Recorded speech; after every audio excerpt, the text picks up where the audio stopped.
everyone. So my training sessions for this afternoon have been rained off, unfortunately. It was glorious all week, and I've arranged most of my outdoor one-to-ones for this afternoon, so of course it chucked it down. But it's given me a good opportunity to work on some training with my dog Betty, and I'd like to tell you all a little bit about why we're doing this training, and I'm going to film some as well so you can see how I put it into practice. So this morning I've taken delivery of our new doorbell, which it's not your average doorbell. I'll show you. It's a serious piece of kit, this, and it's very loud.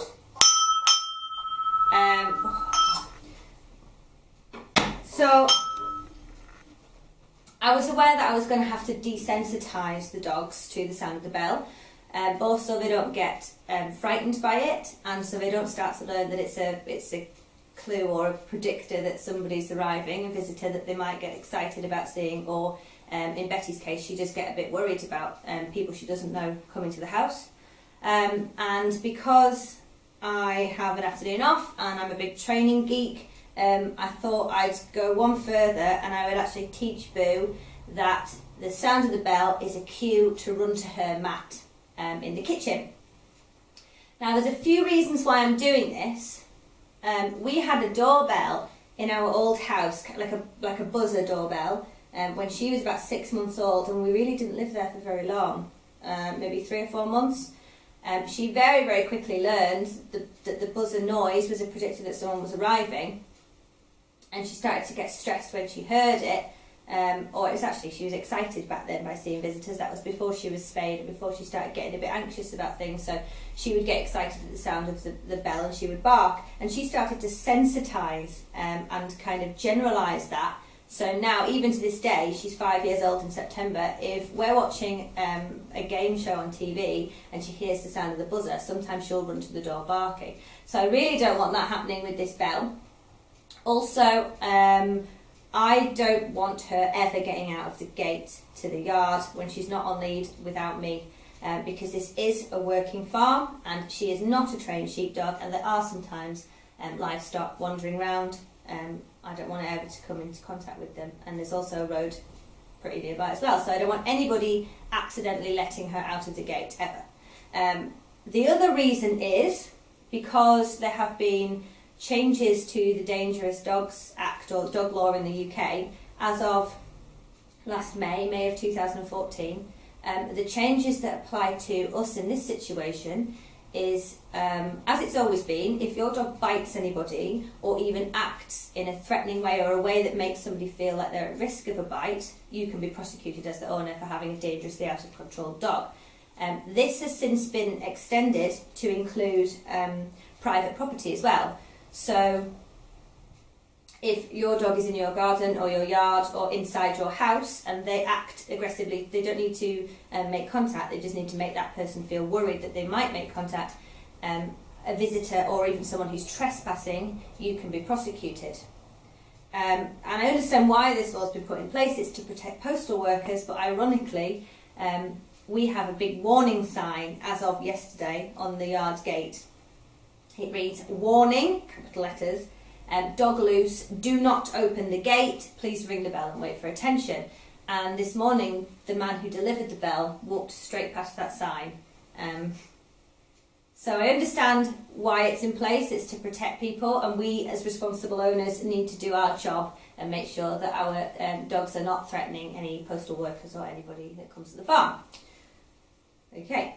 The first step is to shape the behaviour that I want Boo to do in response to the cue, which is the bell ringing. So what I would like her to do is to run to this red mat here and lie down until she's released. Now I'm not cheating, but I've got a little shortcut here because she knows the behaviour, and I've put it on cue before. The cue on your bed to Boo is run to the place, wherever that is. If we're out and about, it'll be her mats that I take with me. In the kitchen it's this, in the bedroom it's a sofa, and she will lie there until she's released. So we'll just practice just to make sure we've got that behaviour down. On your bed. Marvellous, good girlie. And again on your bed. Clever girl. Brick. well done. So what I need to do now is to change the cue. And we're going to use another audible cue, but it's going to be the sound of the bell. So eventually, down, wherever the bell is, even if it's outside, the sound is coming from outside, it's cue that means run here to your mat. And then I'll come and release her or reward her or decide what I want to do then. So to change the cue, I'm relying on her ability to chain behaviours. So like a lot of dogs, they will learn, if you teach them sit, can you sit for me? And then paw, and you're showing your friends and you're practicing, and every time you ask them to sit, you then ask them paw, good girl. Or another common one is you ask them to lie down, and then you're working on roll over.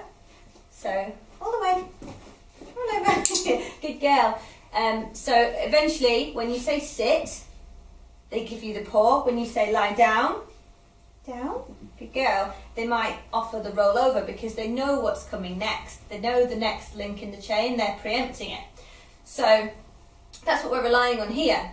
I will give her the new cue, so the bell, then I will give her the old cue, so she will know how to respond, and then I will reward her.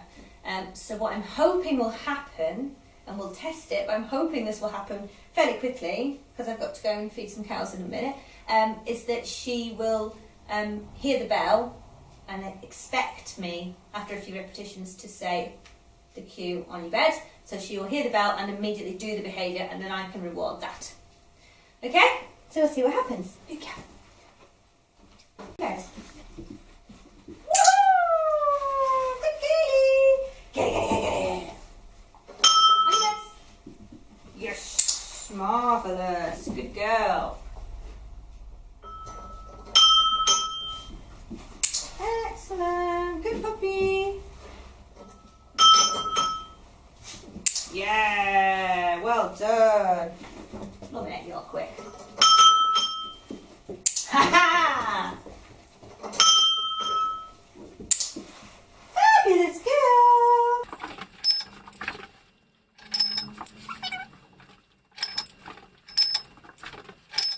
We'll try it from different places. So wherever she is in the house, I want her to be able to run to her bed. Just have to remind her because it's very different now. She's coming at it from this angle. Get you back out there. Good girl. And I'm just going to mix it up because not everybody's going to ring the bell the same. So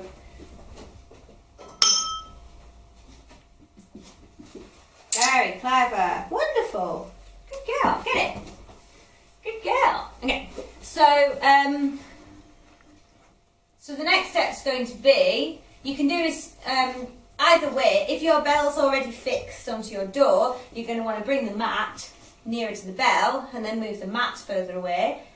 Because I've got the bell, it's not fixed on yet, what I can do is leave the mat here and move the bell further away until it's fixed on the wall by the gate, which is where I want it.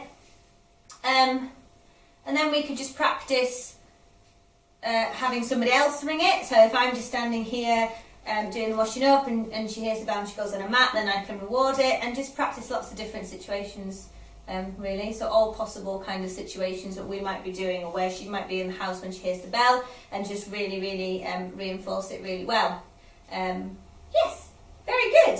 And then we can work on polite greeting behaviour at the gate, which is another video for another day.